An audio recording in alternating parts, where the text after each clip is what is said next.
Dear students, एक बार फिर से आपका स्वागत है हमारे चैनल ज्ञान संजीवनी फर्स्ट में। और आज जिस लेसन का मैं एक्सप्लेनेशन देने जा रहा हूं वो है हमारे main course book 12th standard के मेन कोर्स बुक फ्लेमिंगो का 5th लेसन इंडिगो।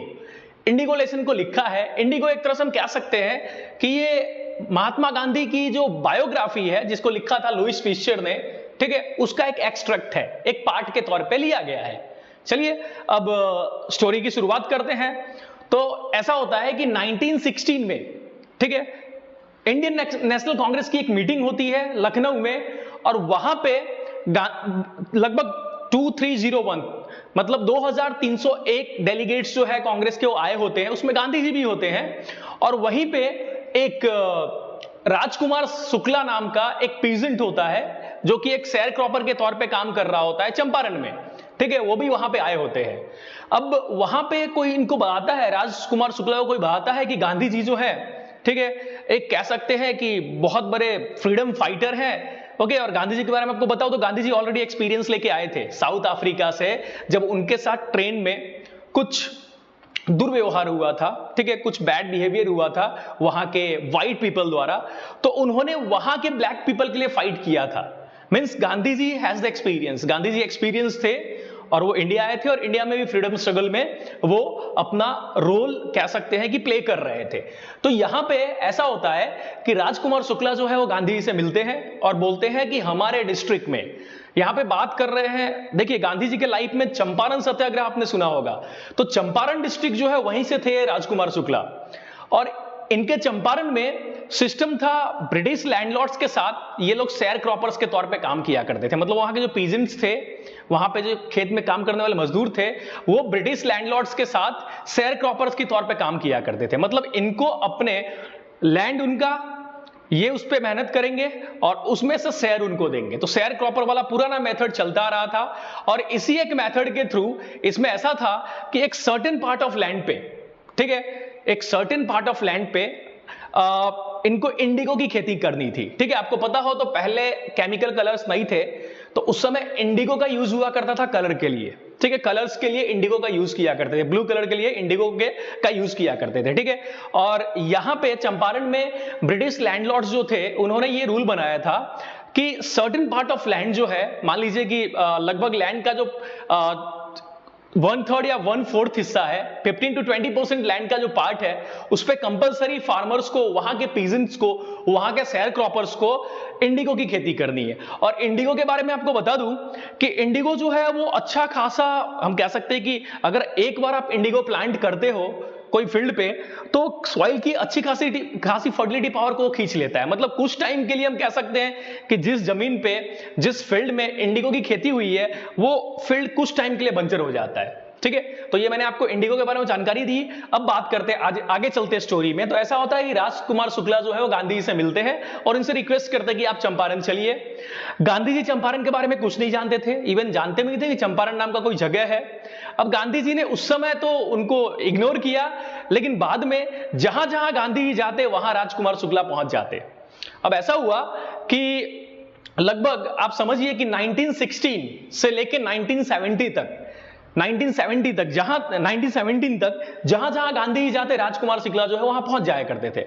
अब गांधी जी राजकुमार शुक्ला के डिटर्मिनेशन से बहुत ज्यादा इंप्रेस हो जाते हैं और वो बोलते हैं ठीक है मैं आपके साथ चलूंगा। ठीक है, वो बोलते हैं कि कोलकाता में मेरा एक पर्टिकुलर डे पे मीटिंग है, आप वहां पे आइए और वहां से मैं आपके साथ चलूंगा। राजकुमार शुक्ला जो है वो बहुत डिटरमाइंड पर्सन है, ठीक है, इनका डिटर्मिनेशन जो है वो बहुत हार्ड वाला है। तो ये पहुंच जाते हैं कोलकाता, और कोलकाता से गांधी जी एंड राजकुमार शुक्ला जो है वो साथ में निकल जाते हैं, वहां से साथ में निकलते हैं और वो पहुंचते हैं पटना। ठीक है, सबसे पहले कहां पे पहुंचते हैं? पटना। पटना जो मॉडर्न टाइम पे बिहार का कैपिटल है। अब पटना में वो जाते हैं राजेंद्र प्रसाद के घर पे। डॉक्टर राजेंद्र प्रसाद जो हमारे देश के फर्स्ट प्रेसिडेंट बने थे, ठीक है, उनके घर पे पहुंचते हैं। राजेंद्र प्रसाद अपने घर पे नहीं होते, वो किसी काम से बाहर गए होते। अब राजेंद्र प्रसाद के जो सर्वेंट्स हैं वो राजकुमार शुक्ला और राजेंद्र प्रसाद के घर पे जा रहे होते, बार बार जा रहे होते। तो यहां पे ऐसा होता है कि अगर आप देखें तो शुक्ला सरनेम जो है दैट इज फ्रॉम ब्राह्मण कास्ट, ठीक है, लेकिन कह सकते हैं ना कि कास्टिज्म के बेस पे तो भेदभाव होता ही था उस टाइम पे, लेकिन कह सकते हैं कि इनकम के बेस पे ही भेदभाव हुआ करता था। तो राजकुमार शुक्ला जो है एक पुअर पीजेंट है, ठीक है। तो यहां पे डॉक्टर राजेंद्र प्रसाद के जो नौकर है वो हमेशा एक पीजेंट के तौर पे राजकुमार शुक्ला के साथ बिहेवियर किया करते थे।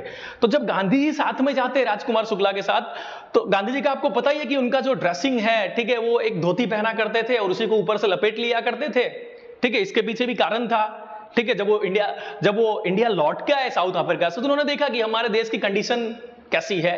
ठीक है, और उन्होंने ये भी देखा कि चलो भाई हमें कैसा बनना है, सेल्फ रिलायंट बनना है, हमें खुद से सब कुछ तैयार करना है। वो आपने एसएस के बुक में पढ़ा होगा हिस्ट्री कि उन्होंने क्यों एक धोती पहनना स्टार्ट कर दिया था। ओके, चलिए आगे बढ़ते हैं।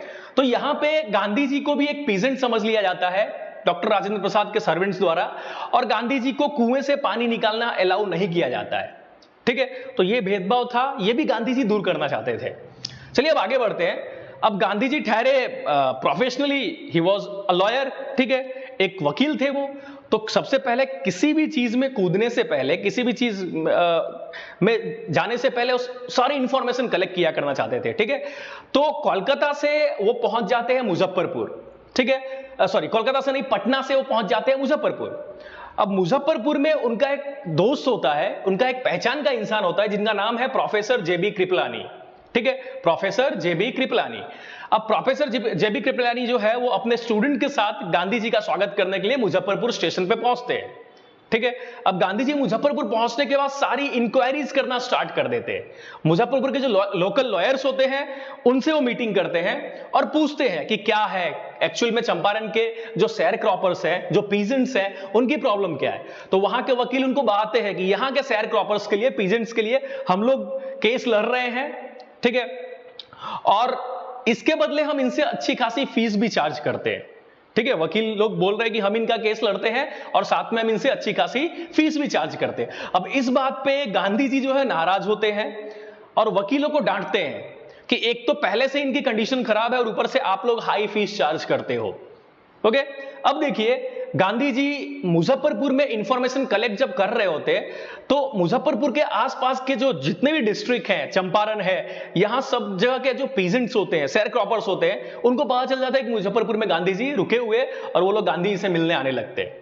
अब गांधी जी मुजफ्फरपुर से पहुंच जाते हैं चंपारण, और चंपारण पहुंचते ही वो अच्छा खासा इन्वेस्टिगेशन स्टार्ट कर देते हैं।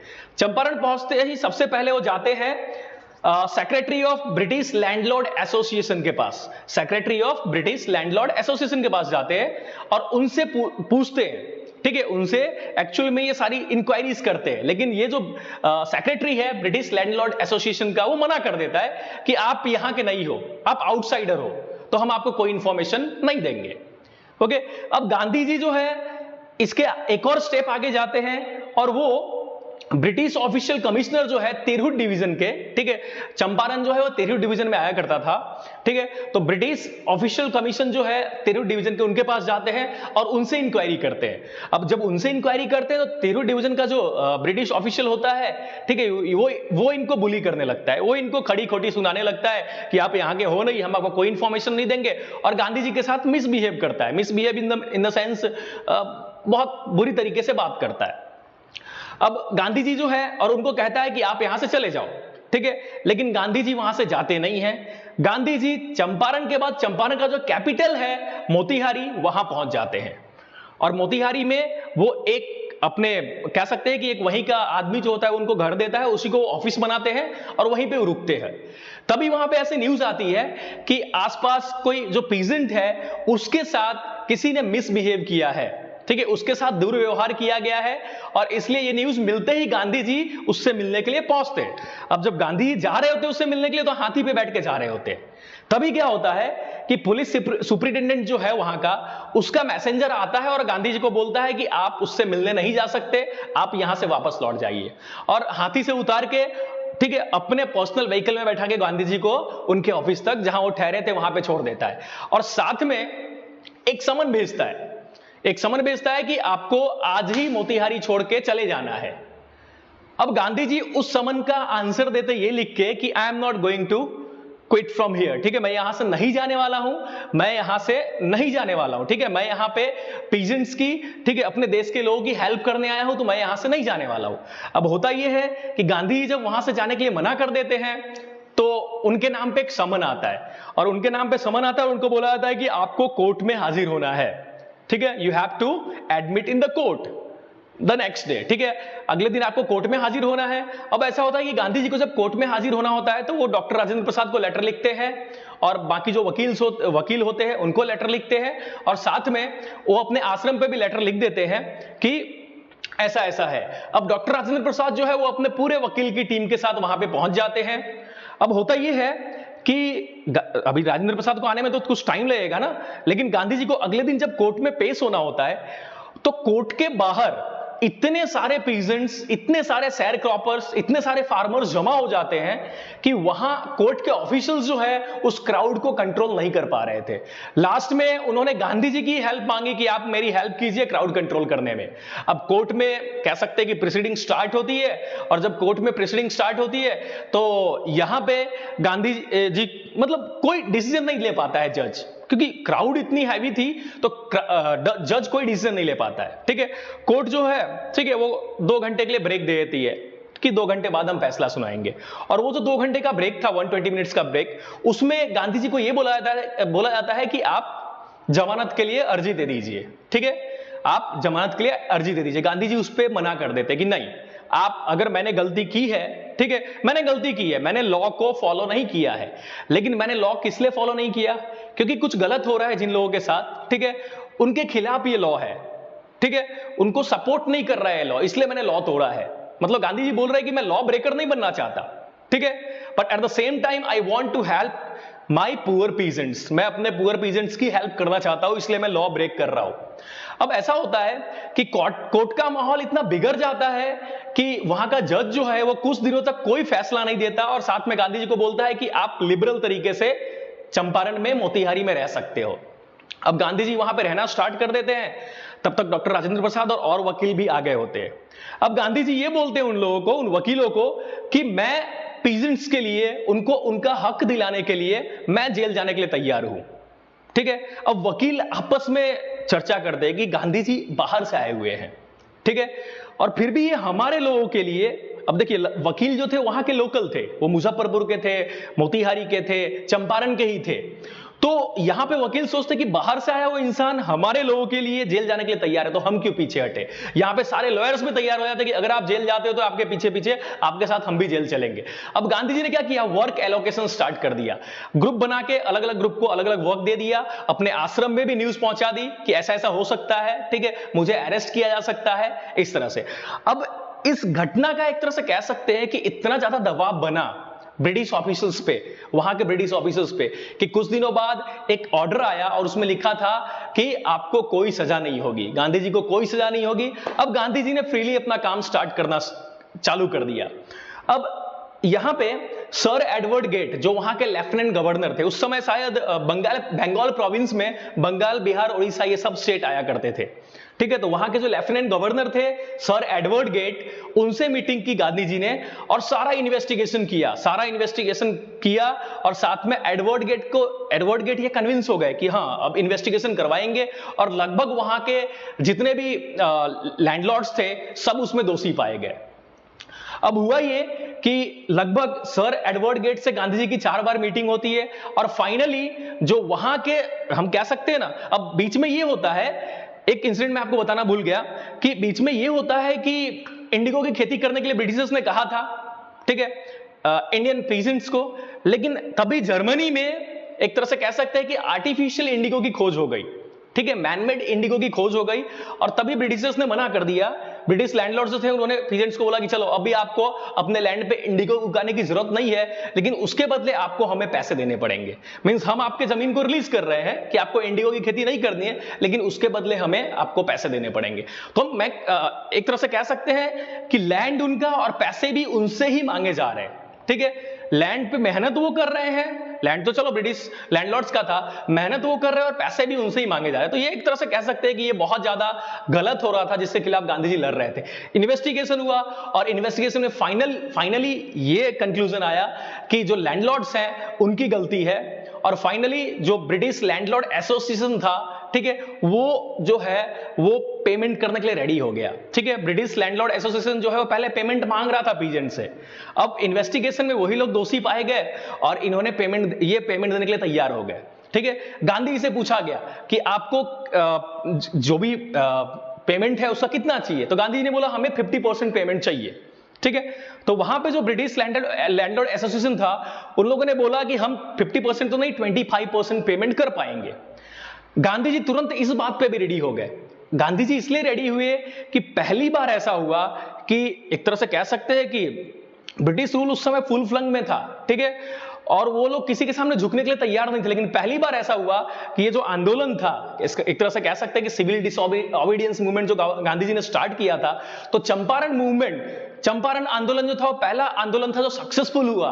और यहां पे ब्रिटिशर्स जो है वो 25% जो अमाउंट है वो पे करने के लिए तैयार हो गए। तो गांधी जी ने बोला कि अमाउंट कितना मिल रहा है ये इस पे ध्यान नहीं देना हमें, पहली बार ब्रिटिशर्स हमारे सामने झुके हैं, ये सबसे इंपॉर्टेंट चीज है। और कह सकते हैं कि वो पहला मूवमेंट था ऐसा जहां पे गांधी जी को वो कॉन्फिडेंस आया कि हम अपने देश में रह के हमारे ऊपर जो रूल कर रहे हैं उनको हम यहां से निकाल सकते। उस मूवमेंट के थ्रू गांधी जी में ये कॉन्फिडेंस आया। और गांधी जी ने पीजेंट्स को ये भी बोला कि देखो आप अगर कोर्ट में जाते हो और कोर्ट में कोई भी केस लंबे टाइम तक चलता ही जाता है, लेकिन आपको क्या करना चाहिए, यहाँ पे आपके अंदर के फियर को निकालना है। तो एक तरह से कह सकते हैं कि जो भी इवेंट्स हुए यहाँ पे आप देखो, गांधी जैसे मुजफ्फरपुर पहुंचे, शेयर क्रॉपर्स पीजेंट्स उनसे मिलने आने लगे, मोतीहारी पहुंचे तो मोतीहारी में बहुत सारे लोगों की भीड़ वहां पे आ गई रेलवे स्टेशन पे उनसे मिलने के लिए। तो ये सब दिखाता है कि अब ब्रिटिशर्स का जो फियर था वो हमारे पीजेंट्स में, हमारे इंडिया के लोगों में खत्म होने लगा। और लोग जो है वो जो भी ब्रिटिश की पॉलिसी थी जो इंडियन लोगों के फेवर में नहीं थी उसका विरोध करने लगे थे। तो यहां पे ये पहला ऐसा मूवमेंट था जहां पे एक तरह से कह सकते हैं कि यहां पे जीत हासिल की है। ठीक है, भले 25% ही जो पेमेंट है वो मिल रहा है, लेकिन पहली बार ब्रिटिश ऑफिशियल्स, ब्रिटिश लैंडलॉर्ड्स जो है वो इंडियंस के सामने झुके। अब गांधी जी इस तरह के लीडर्स थे जो प्रॉब्लम को जड़ से उखाड़ने में विश्वास रखते थे। अब देखिए गांधी जी एक्चुअली चंपारण आए, राजकुमार शुक्ला के बोलने पे आए थे, लेकिन लगभग वो आने के बाद लगातार 7 महीने वो चंपारण में ही रहते हैं। अब गांधी जी का बोलना यह था कि मुझे चंपारण की जो इकोनॉमिक कंडीशन है, वहां की जो सोसाइटी है उसको अपलिफ्ट करना है, क्योंकि वहां के लोगों की हालत बहुत खराब थी। ठीक है, यहां पे उन्होंने क्या किया है, उनके कुछ डिसाइपल्स, ठीक है, उनके कुछ जो फॉलोअर्स थे जैसे नरहरि पारिक हैं, यहां पे महादेव देसाई है, ये अपनी वाइफ के साथ वहां पे आते हैं। कुछ लोग पुणे से, कुछ लोग बॉम्बे से वहां पे आते हैं, जो गांधी जी के डिसाइपल्स थे वो लोग वहां पे आते हैं। और वहां पे लगभग वो लोग 6 अलग अलग विलेज में स्कूल स्टार्ट करते हैं। जिससे देखिए सबसे बड़ा चीज होता है कि अगर आप किसी जगह के कंडीशन को रियल में सुधारना चाहते हो तो वहां के लोगों को आप लिटरेट करो, ये गांधी जी का मानना था। वहां के लोगों को पढ़ाओ लिखाओ, ठीक है, पढ़ाओ लिखाओ, उनके हेल्थ को अच्छा करो। गांधी जी के इन डिसाइपल्स के साथ साथ गांधी जी के जो सबसे यंगेस्ट सन थे, ठीक है, देवदास, वो भी वहां पे आ गए। उनकी वाइफ कस्तूरबा गांधी जो, वो भी वहां पे आ गई और उन्होंने वहां के लोगों को की जो कंडीशन थी उसको अपलिफ्ट करने की कोशिश की। जैसे वहां के लोगों को बहुत सारी बीमारियां हो रही थी, उसके लिए उन्होंने कुछ वहां पे डॉक्टर की टीम बुलाई। उसके बाद कुछ मेडिसिन, जैसे मैं आपको बता दूं क्वाइनाइन है, ओके, सल्फर से रिलेटेड जो भी मेडिसिन थे वो, कैस्टर ऑयल, ठीक है, सल्फर ऑइंटमेंट्स, ये सारी चीजें उन्होंने वहां पे मंगवाई और वहां के लोगों में जो भी छोटी मोटी इन्फेक्शन, बीमारियां फैली हुई थी उनको दूर करने की कोशिश की। डॉक्टर की टीम मंगवाई जिससे वहां के लोगों की हेल्थ पे लगातार ध्यान रखा जा सके। ठीक है, तो यहां पे गांधी जी ने कोशिश की है कि लोगों के अंदर जो फियर था ब्रिटिशर्स से वो तो खत्म किया ही, लेकिन साथ में लोगों की जो कंडीशंस थी, जो भी उनकी दयनीय हालत थी, जो पॉवर्टी में वो जी रहे थे, उनको हेल्थ एंड हाइजीन का महत्व बताया। कम्युनिटी हेल्थ एंड हाइजीन का मतलब क्या होता है, अगर हेल्दी होगा इंसान तभी वो अपना प्रोग्रेस कर पाएगा। तो ये सारी चीजें गांधी जी ने वहां के लोगों को सिखाई। तो ये गांधी जी की लीडरशिप की पॉलिसी थी। इसलिए हम कहते हैं ना कि Gandhi ji, why Gandhi is called the father of nation, this is the reason. ये कारण है कि गांधी जी को राष्ट्रपिता बोला जाता है। तो यहां पे अब लास्ट में एक और चीज होता है कि एक और ब्रिटिश पीस मेकर था जिसका नाम था चार्ल्स फ्रेयर एंड्रयूज। ठीक है, वो भी गांधी जी का एक तरह से कह सकते हैं कि फॉलोअर बन गया था, गांधी जी से मिलने आया था।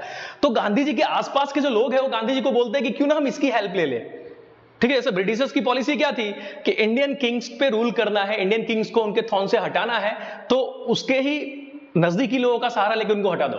लेकिन गांधी जी ने बोला कि हम ऐसा नहीं करेंगे, ठीक है, हमें ऐसा नहीं करना है, हमें किसी भी फॉरेनर्स का, किसी भी ब्रिटिशर्स का सहारा लेकर ब्रिटिशर्स के खिलाफ नहीं लड़ना है। We have to become self reliant, हमें आत्मनिर्भर बनना है, क्योंकि हम आत्मनिर्भर बनेंगे तभी हम ब्रिटिशर्स, ये तो छोटा सा एक कह सकते हैं कि ये छोटी सी कामयाबी थी, अगर हमें बड़ी कामयाबी हासिल करनी है तो हमें क्या करना होगा, हमें सेल्फ रिलायंट बनना होगा, सेल्फ डिपेंडेंट बनना होगा। तो हम कह सकते हैं कि गांधी जी ने जो भी डिसाइपल्स थे उनके, जो भी लोग थे उनके साथ जुड़े हुए, उनको हमेशा वो आत्मनिर्भर का पाठ भी पढ़ाया करते थे। ओके, तो आई थिंक आपको ये लेसन अच्छी तरह समझ में आया होगा। इस तरह के वीडियोस को देखने के लिए हमारे चैनल ज्ञान संजीवनी फर्स्ट को सब्सक्राइब कीजिए, वीडियो को लाइक कीजिए, शेयर कीजिए, जितना आप शेयर करेंगे आपका नॉलेज बढ़ेगा। Thank you.